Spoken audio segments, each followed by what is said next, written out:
یہ بات ہے اس زمانے کی جب یہاں کشمیر میں حکومت تھی ایک بادشاہ کی 1320 میں، جس نے اسے فتح کیا تھا اپنی محبوبہ کی خواہش پر۔ کشمیر کی خوبصورتی کی دیوانی ہو گئی تھی وہ۔ اسے اس کی محبوبہ، اس کی بیوی سے بے حد محبت تھی، پر آدمی کی فطرت جو اپنے پاس ہوتا ہے اس کی قدر نہیں ہوتی، جو دوسرے کے پاس ہوتا ہے اسی کی چاہت ہوتی ہے۔ وہ بادشاہ پہلے صرف ایک ہی راجیہ کا راجا تھا، لیکن اب وہ 2 راجیوں کا راجا بن گیا۔ اسے اپنی اس کامیابی پر بڑا گھمنڈ تھا۔ کچھ مہینوں میں اس کی نظر ایک اور راجیہ پر گئی اور وہ اسے پسند آ گیا، اور اس نے ٹھان لیا کہ اب وہ اس راجیہ کو فتح کر کے رہے گا۔ اس نے اپنے 10 جاسوسوں کو اس راجیہ کی تحقیقات کے لیے روانہ کیا۔ کچھ مہینے بیتے۔ جب اس کے جاسوس واپس آئے تو وہ صرف 2 تھے۔ اس کے جاسوسوں نے بتایا کہ وہ سب پکڑے گئے اور اب اس راجیہ کا راجا سلطان اب کشمیر پر حملہ کرنے والا ہے۔ یہ پیغام دے کر اس نے بھیجا ہے۔ اس بات کو سن کر وہ پریشان ہوا۔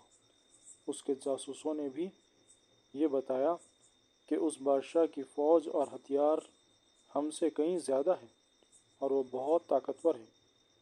اپنے پیروں پر خود ہی کلہڑی مارنا اسے ہی کہتے ہیں۔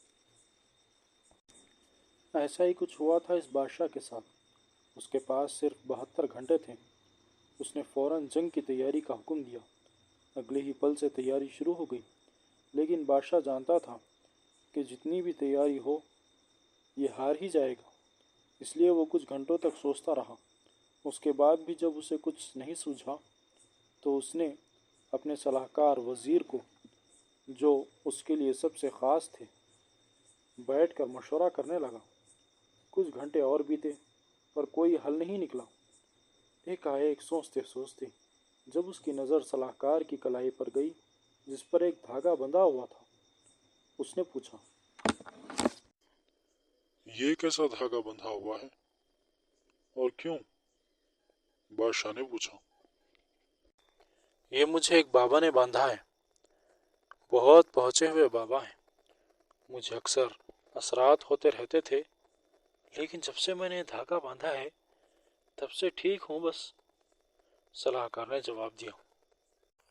اچھا، بادشاہ نے کہا۔ اس کے کھوپڑی میں ایک خیال گزرا جس کو ظاہر کرتے ہوئے اس نے کہا، مجھے بھی اس بابا جی کے پاس لے چلو۔ اور وہ لوگ وہاں سے گھوڑوں پر سوار ہو کر پہاڑوں کی جانب نکل گئے۔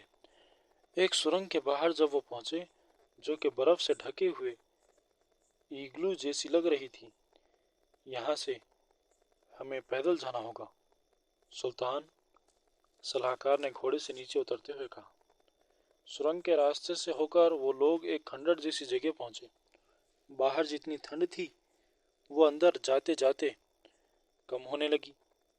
اس کھنڈر کے بیچوں بیچ جا کر صلاح کار نے ایک عربی منتر پڑھا، جس سے کچھ راستے ان کے داہنی طرف ظاہر ہوئے، جسے دیکھ کر بادشاہ چونک گیا۔ انہی راستوں میں سے ایک راستے سے ہو کر وہ سیدھے سیدھے چلتے رہے۔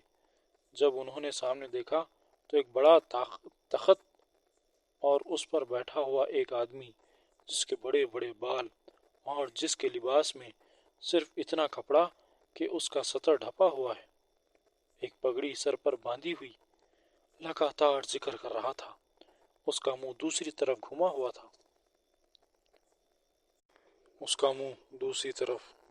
تھا۔ بادشاہ اور صلاح کار دونوں تھوڑا قریب گئے۔ صلاح کار نے جھک کر کہا، آداب بابا کشمیری۔ تبھی وہ بابا پلٹے اور انہوں نے جواب دیتے ہوئے کہا، آداب زیام، میں بادشاہ کشمیر کو لے کر آپ کے پاس آیا ہوں۔ ان کی خواہش تھی کہ آپ سے ملاقات کر لیں۔ صلاح کار نے بادشاہ کی طرف دونوں ہاتھوں سے اشارہ کرتے ہوئے کہا۔ بادشاہ نے بھی سلام عرض کیا۔ بابا نے سلام کر جواب دیا، بابا میں مشکل میں ہوں، مجھے آپ کی مدد چاہیے بابا۔ بادشاہ نے کہا، ارے بیوقوف،